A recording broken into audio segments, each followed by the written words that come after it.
And we are on. So in this video, we're going to start considering the question of the origins of life, and specifically we're going to talk about a well-known meteorite, Allan Hills 84001, and life from another planet. In 1996, many people became persuaded that life had existed on Mars. Hundreds of newspapers across the country reported on the so-called Martian microbes that had been discovered. And yet, here we are 25 years later, and the meteorite named Allan Hills 84001 has faded from prominence, although she remains one of the most well-known meteorites in existence.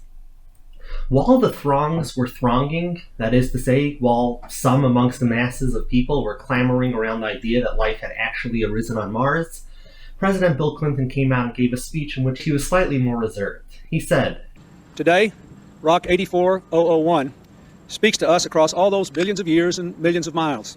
It speaks of the possibility of life. If this discovery is confirmed, it will surely be one of the most stunning insights into our universe that science has ever uncovered." Notice his language. It speaks of the possibility of life, if this discovery is confirmed.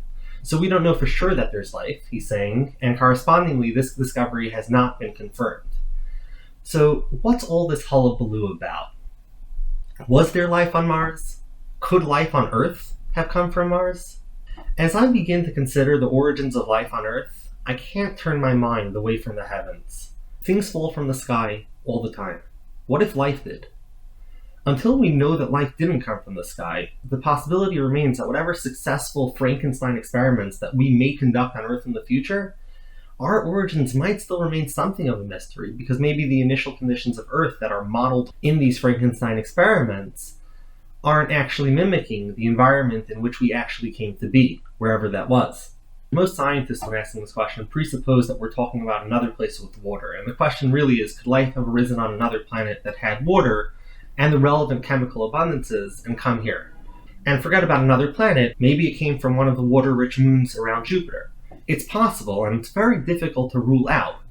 And because it's difficult to rule out this idea that life came from somewhere else, it sets a lot of scientists at edge, and scientists are particularly weary of ideas like this. Scientists tend to like predictions, and to an extent, this blinds them to ideas that don't lead to easy predictions. That is, to an extent, they don't consider ideas because they don't readily lend themselves to easy predictions.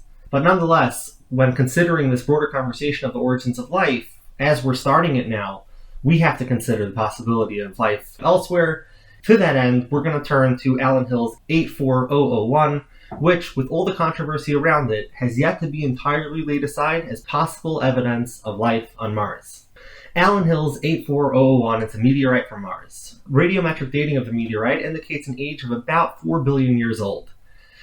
4 billion years old is older than any widely accepted evidence for life on Earth. So this would be older than any known life on Earth. 4 billion years ago, this rock is born through igneous processes. And more recently, 50 million years ago, it's knocked off Mars and flung out into space, where it chilled for a while before getting caught in the Earth's orbit and crashing home in Antarctica. 84001 was first picked up in 1984, and it was immediately recognizable as very different from the other meteorites. For one, it had minerals that suggested the possibility that it had interacted with liquid water. And if it had interacted with liquid water, this would be evidence that Mars had water. Of course, now we know that Mars had abundant water. But at the time, the pursuit of this question was incredibly important. And because of that, NASA set a team upon it to analyze it intensively, possibly more intensively than any rock had ever been studied prior in the history of the universe, or our planet anyway. This NASA scientist group was led by David McKay, and they came around in 1996 to announce that they think they found evidence of life in it. There are a number of lines of evidence that they mention in their paper, and here's what the overwhelming majority of the evidence was. One, they showed evidence of liquid interactions leaving behind specific minerals. And that shows that something that's often thought to be a necessary condition for life, water, existed on Mars. Second, they showed a compound called a polycyclic aromatic hydrocarbon, or a PAH, P-A-H. PAHs are small carbon-based molecules that remain long after a bacteria has died. They often come about when a once-living cell is exposed to a high temperature, and because they're particularly sturdy, they don't get destroyed and they can survive for a long time, and we could find them eventually. So we have these PAHs in this meteorite. Third, they show that certain iron-bearing minerals, specifically magnetites, appeared in a way that they're not known to appear in nature. And in fact, the only place that at the time we knew it could appear this way are in a certain type of bacteria, magnetostatic bacteria. And these bacteria produce these magnets in this nice, neat line and use it as a magnet to know up from down based off of the Earth's magnetic field. And lastly, there are these tiny 20 to 30 nanometer elongated sausage shapes that were found, and they looked like they just might be fossil microbes, although these fossil microbes would be on a scale significantly lower than any known life on Earth. And just to review the 4 lines of evidence: 1, there's evidence of water based off some minerals that seem to have been created through interactions with water. 2, there are pods, which just might be the remainders of bacteria that had died.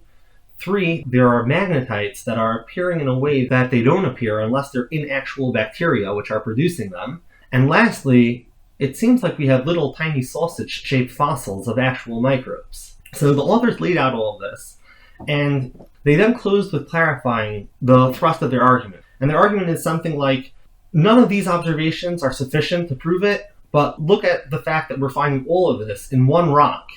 That seems to be suggestive of life. To quote how they close their paper, none of these observations is in itself conclusive for the existence of past life. Although there are alternative explanations for each of these phenomena taken individually, when considered collectively, particularly in view of their spatial association, we conclude that they are evidence of primitive life on Mars. With this statement closing out their paper, a scientific frenzy ensued, and one by one the lines of evidence were taken down. Those minerals that were supposedly created with liquid water could have been created without liquid water. And it's not like liquid water would be enough to prove the existence of life either way.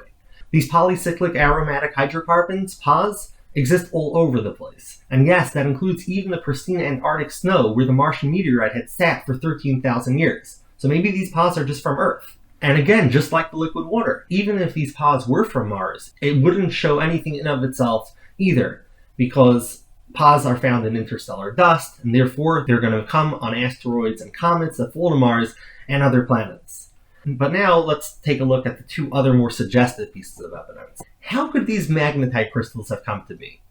It's hard to say, and it seems that many scientists rejected this as significant evidence of life before there was actually sufficient explanation to explain how it might have come to be. And they were just saying, hey, this isn't enough. I'm sorry, so there's a special type of crystal that we don't know how it might form in nature in this particular way, but it does form in nature, so maybe this is just a coincidence. But more recently, some research has shown that they can be produced as shock minerals from extreme impacts that occur when asteroids hit the surface of a planet, in this case Mars. And another point raised by critics about these magnetite crystals is that it doesn't quite make sense that these are what the people who say that this is evidence of life say they are.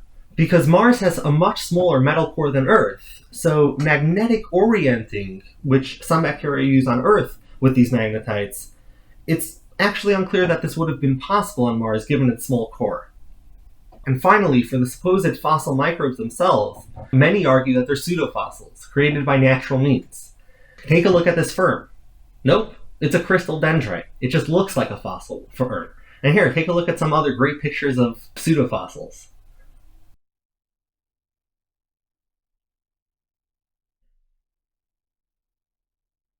Another point raised by critics about these supposed fossil microbes is that these fossil microbes are tiny in comparison to even the smallest life that we know of, and they would have been composed based on their size on only a few hundred biomolecules, which is much less than sufficient for the running of any known cell, and some argue less sufficient for the running of any cell, period. Having gotten an idea of both sides now, wherever you land, whether you think the Martian meteorite shows signs of life or you don't, the possibility of life on Mars, regardless of this meteorite, isn't incredibly far-fetched. Mars has plenty of chemical diversity, and it had liquid oceans for a while.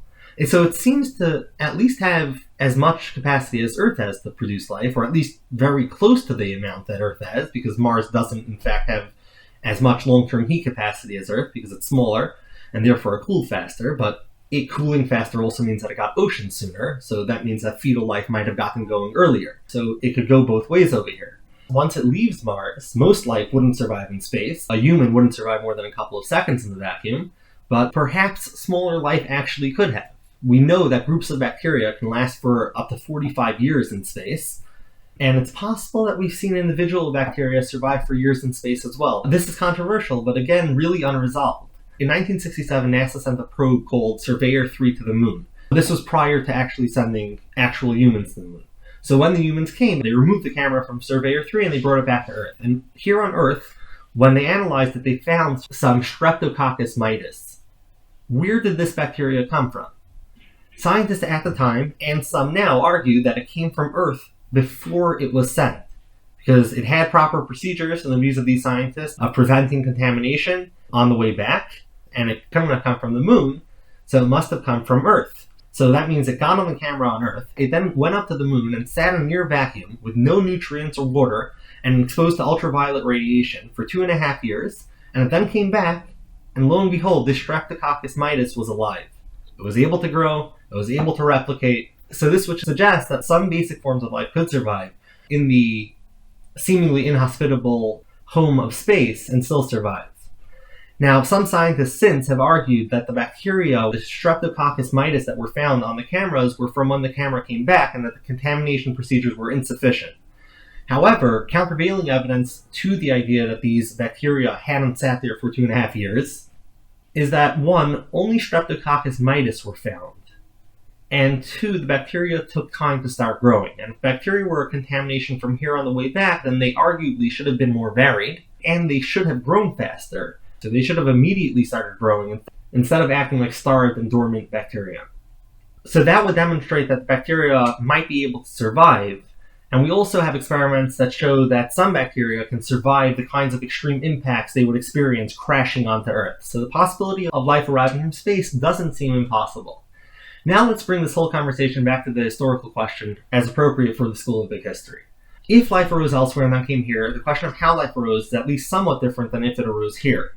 And also, the earliest life on Earth that we know of can't be used to imply that life was here prior to then. You can't look at the earliest life, for example, and say that because it's complicated, it must have been preceded by a lot more simple life here. After all, we'd have to know when and at how complicated a stage it arrived here as. Despite this possibility of life having been seeded to Earth from elsewhere, much of the attention of origins of life scientists is on Earth, and estimates of the timing of the origin of life that you find in textbooks assume that life arose here. So for the coming video, we're going to assume right along with them, and we're going to try to peg just when the earliest life arose here on Earth by taking a look at the oldest possible fossils.